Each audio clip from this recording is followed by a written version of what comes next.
Well, not usual that we review phones, and when we review phones, it's pretty windy, and it has to be something really special for us to review a phone. Because this is a Sony phone and it got the Sony Cinema technology in it.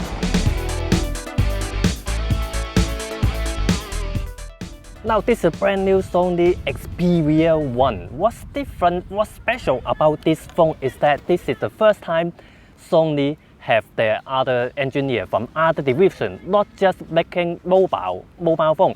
They have engineers from the Sony Alpha camera, people from the cinema side, audio side, entertainment side, all contribute what they know into one phone.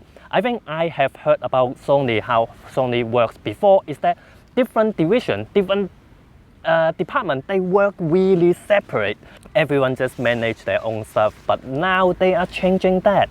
One thing is that it got a lot of buzzword about this phone. Now, when you look at the screen, it's a really long screen. It's longer than I expected. This is 20:9 aspect ratio, cinema wide TM, 4K HDR OLED display, X1 TM for mobile engine with Bravia HDR remaster technology. Creator mode powered by Cine Ultra, Dolby Atoms from Sony Picture Entertainment, and then they got I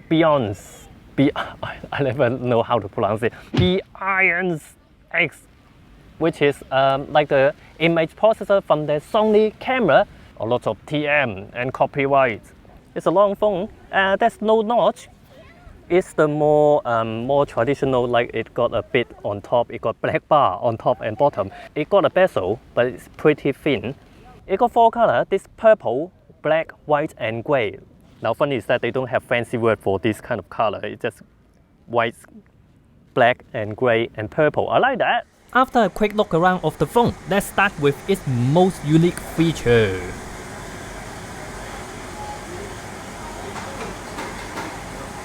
Alright, sorry, I was going to show you the Cinema Pro app, but watching Netflix on this is great. The 21:9 aspect ratio screen is just perfect for watching movies. Right, anyway, the Cinema Pro app. The Cinema Pro app is what I shot the beginning footage for the beginning, the start of this video, which the one that it doesn't look like shot from a phone, because the Cinema Pro app, this Cinema Pro app is developed by the Cinema Ultra, the similar side of Sony, so they are really good at color science and this and that, this fun things like that. Apparently there's even a creator mode done by Sony Cine Ultra engineers that apparently better match a professional reference monitor and D65 white balance. I think it does look more pleasing than other phones with overly pop color. Now this is a Cinema Pro app powered by Cine Ultra. The interface is pretty nice. I like that it's just all gray and black, and then all the things you can tap is in orange, like ISO. We just set ISO here. You got shutter angle. You don't set shutter speed for professional Cine Pro, and then you can use all 3 lenses: 16mm, 26, and 52mm. You can turn on frame line here, but too bad you don't have waveform and zebra. That's the one thing I'm missing from this app, because it's quite, especially in bright daylight, it's quite hard to judge the exposure actually. Yes, that's why this is overexposed. Now there's a display about HDR on and codec H.265. In fact, you can't really change that. It's quite funny that you got a HDR on there, which you can't really change. What you can change is the resolution, frame rates, but you can't change it after you shot. It's something really quite weird, is that you have to create a project, and now you can change resolution 4K or 2K. 4K is a 16:9, not 16:9, 21:9 aspect ratio. We actually cropped from the normal 4K. Sadly, there's no 16:9, and you think it is because 21:9 is more cinematic? Well, you can shoot 29.97 FPS, and when you can shoot that 30p, there is no 25 FPS. Just why? And this is where you can change looks. When the CS, which is I think this is the most versatile. You can grade from this, pretty useful, and then you've got some other like warmer, bright, strong, whatever, cool. And when you first shoot a clip, these are set. You can't change the look after that, which is kind of weird. You've got all your file here. Of course, you can select, you can change, you can create a portrait for each look, but yeah, it's quite annoying. One thing I only find after I transfer the file into my computer, timestamp is a mess. Even the file name is not in shooting sequence. Everything seemingly random. I really hope Sony will fix it in a software update. One thing about 16mm lens, just like the default camera app, it is actually a little bit fisheye. It got distortion until you turn on the electronic stabilization. But I do love the footage it took. I love the color reproduction. It just doesn't look like shot on the phone. I have done nothing to the color in this footage. Color is just great, straight out of the phone.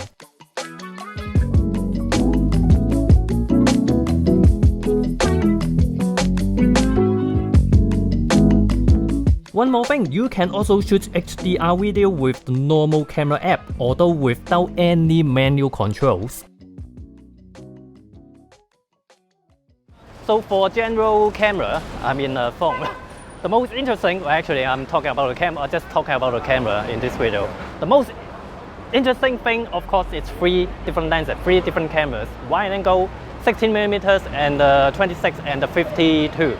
There's actually quite a lot of buttons for a phone these days. It got a volume and a power button, obviously, and then a fingerprint sensor, and then a shutter button right here. But I quite like the shutter button, which that you can hard press into it, and it gets you the camera app immediately. And it got 2 steps. It's just like a camera. You can hard press it to focus, and then fully press it to take a shot.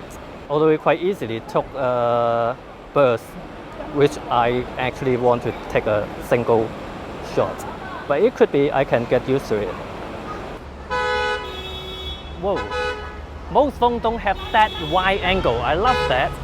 But then switching between them is quite slow. It almost like take a half a second to switch between them and your shot could be gone. And I don't like that when you slide the zoom range thing is not smooth, especially when you're shooting video. Temperature advising. What?